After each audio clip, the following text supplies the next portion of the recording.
आप सभी को नमस्कार प्रणाम। आइए दोस्तों, बहुत ही प्यारा ये लूप है। कसम से इसमें भोजपुरी का अनगिनत गाना आप बजा सकते हैं।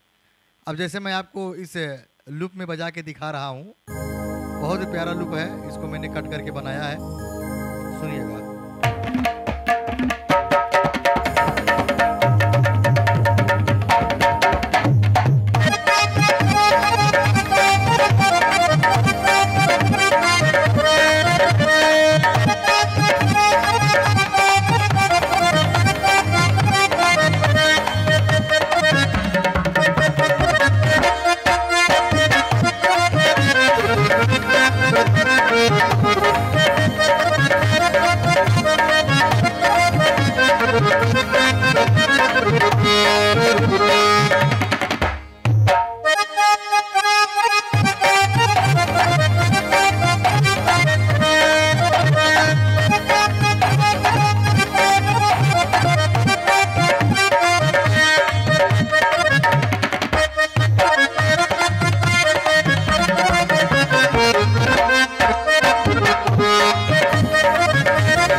ये बहुत ही प्यारा लुक था।